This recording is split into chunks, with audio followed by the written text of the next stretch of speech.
ということで始まりました Day2。 今日は昨日の1日目の市場で買った象のピアスをつけて向かっていこうと思います。今日の目的地はワットポーというバンコクの中でも有名な寝てる仏様のいるお寺があって、そこに向かっていこうと思います。今日も電車を乗り継いでいきました。電車やっぱり綺麗なのですごい良かったですし、駅もすごい豪華だったりとかしました駅を出たところでおじさんに声をかけられて、バンコクのその街を見ながら回れるクルーズツアーみたいなやつに行くといいよって言われて、おすすめで、しかもトゥクトゥクも僕が通訳して安くしてあげるみたいな感じですごいフレンドリーだったんですけど、後で聞いたらそのクルーズはめちゃくちゃ高くって多分みんなグルだったんだろうなとか思って、高すぎたので私は断りました皆さんもこういうの結構一人旅だとあるので気をつけてくださいね。トゥクトゥクを降りた後にちょっといろんなところを散策してみたんですけど、こういうちょっと裏路地に市場みたいなのがあったりとか、あと市場の奥にはやっぱり仏像があって、すごいたくさんのお供え物とかもあって綺麗に祀られていました。日本のやっぱり仏教と違ってすごい豪華な綺麗なキンキラの仏像がたくさんあったので、文化の違いを感じました。お寺が多い地域だからか、綺麗な飾り物だったり、お供えにするにぴったりな綺麗なフルーツとかお花とかいろんなものが通りで売られていました。見てるだけでカラフルですごいワクワクしました皆さんにもちょっと通りを体験していただきたいので、実際の音でどうぞ。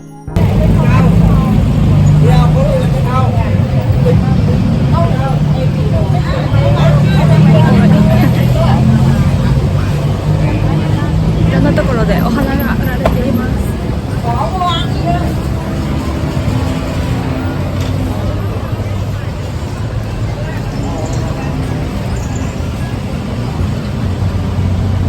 音を体感していただけたでしょうか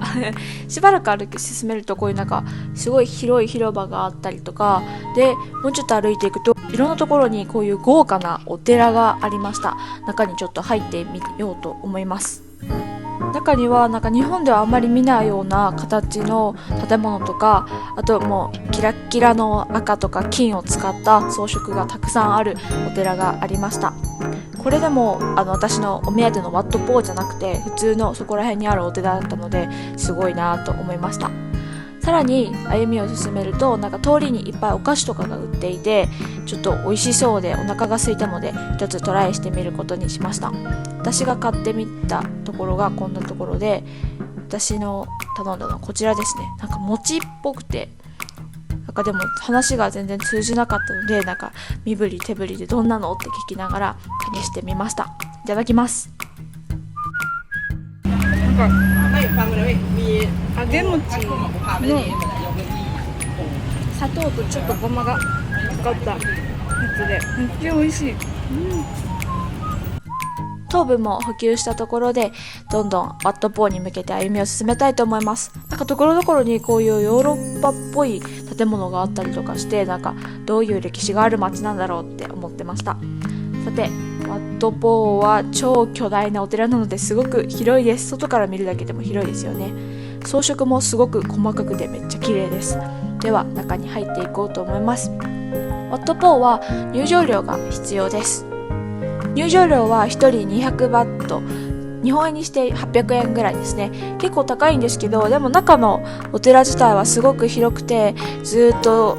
ブラブラ歩けるのでおすすめかなと思います。ではワットポー最大の見どころスポットである寝てるお釈迦様を見に行こうと思います。中は土足禁止だったので、中は靴脱いで入ります。このお釈迦様は寝てるのにもかかわらず、高さが15メートル、そして長さはなんと46メートルと超巨大です。あと頭の先から足の先まで全部金ピカで、よく見たらすごい細かい装飾とか綺麗に施されてて、またそのお釈迦様がいる建物自体もすごい綺麗な装飾がたくさんありました。絵が描いてあったり、壁自体にも装飾があってすごい綺麗で、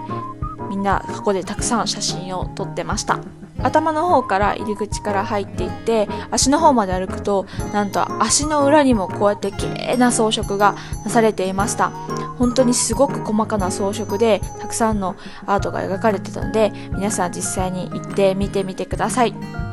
このお寺の敷地内には本当にいろんな建物とか仏像とかが置いてあって、こういうなんかヨーロピアン帽子みたいなのかぶってる仏像だったりとか、あと中に入るともっとなんかとんがり帽子みたいな建物だったりとか、でもそれもすごい装飾が綺麗で、なんか日本の仏教とは全然違う形をしていたので、すごく面白かったです。大きな仏像の他にも、それぞれの建物とか外にもたくさんの仏像とか、なんかどんなポーズなんみたいなお釈迦様とかたくさんいました。ぜひ皆さんも歩いて見てみてくださいね。あと寺の中に実際にこうやってなんか説法を聞いてる人たちがいたりだとか、あとタイの仏教のイメージであると思うんですけど、オレンジ色の布を巻いてるお坊さんたちがたくさんいました。これもなんか日本では見られないので面白いですよね。そして私この後プーケットに行く予定なので、トゥクトゥクと電車を乗り継いで空港に向かっていこうと思います。タイに到着した時は見れなかったんですけど、実は空港にもたくさんのお坊さんがいたりだとか、仏像が飾ってあったりして、すごくタイらしさを感じました。あと実は生理痛でめっちゃお腹が痛かったので、タイで薬を買ったんですけど、これが痛め止めらしくて今バンコクからプーケットの行きの国内線の荷物検査があったんですけど、めっちゃ厳しくて歯磨き粉取られましたまあしょうがない皆さんも国内線の乗り換えの時はお気をつけください。バンコクからプーケットへのチケットはエアアジアで 169.3 リンギット、日本円にして約5000円ぐらいでした。飛行機自体は1時間ちょっとぐらいなので、夜の7時ぐらいにプーケットに着くことができました。夜のうちにどうしても行きたかったナイトマーケットがプーケットオールドタウンってとこなんですけど、空港から遠くて電車だと1時間ぐらいなんですけど、この時間もう電車もなくて、タクシーで高かったです。でもせっかく行きたかったので行ってみようと思います。プーケットのオールドタウンに着きました。今からホテルに一旦チェックインして、それからナイトマーケット行けたらなと思ってます。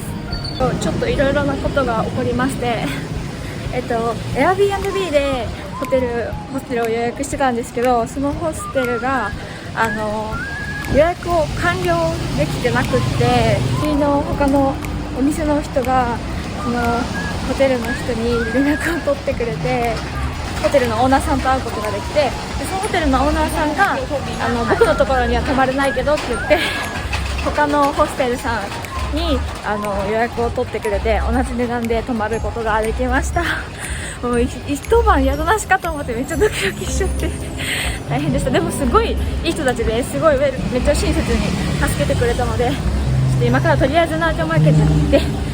やりたいことをやろうと思います。じゃあね。私の下調べ不足もあってめっちゃてんやわんやしたんですけども、でもどうしても私このタイのプーケットオールドタウンのナイトマーケットに行きたくって、っていうのもマイバルタイブログさんっていうタイに関する情報を発信しておられる YouTuber さんがおられるんですけど、その方のプーケットのオールドタウンのブログがもうすごいよくって、で絶対行きたいと思ってて、やっと念願叶ってくることができました。この日はあいにくの雨だったんですけど、ご覧の通りすごいいろんな人で賑わっていて、食べ物とかお土産とかをたくさん売っていました。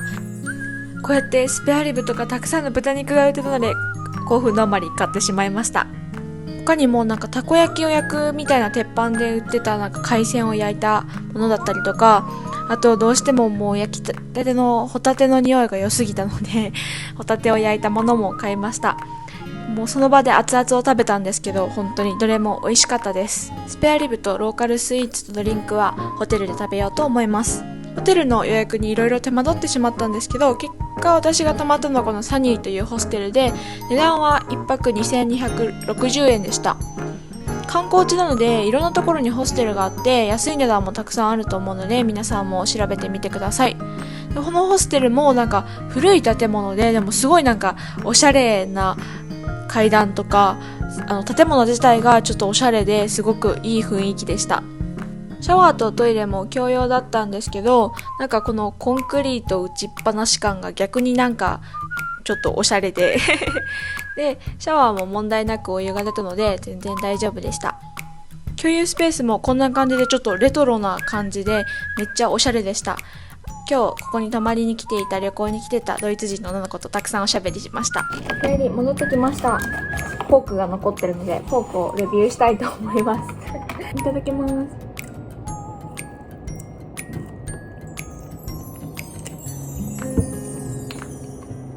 まっ。本当になんか照り焼き味だ。美味しい。豚を使ったソーセージとか結構いっぱいありました。ただ屋台の相場的にはちょっと高かったかなとは思いますそしてデザートに買ったタイカスタードで、これ隣が多分もち米で食べてみたいと思います。なんかプリンみたいな、なんか牛乳の代わりにココナッツ使ったプリンみたいな味がします。お米がちょっと甘い味付けで美味しい。これ結構好きかも。タイは食事が当たりすぎて本当にめ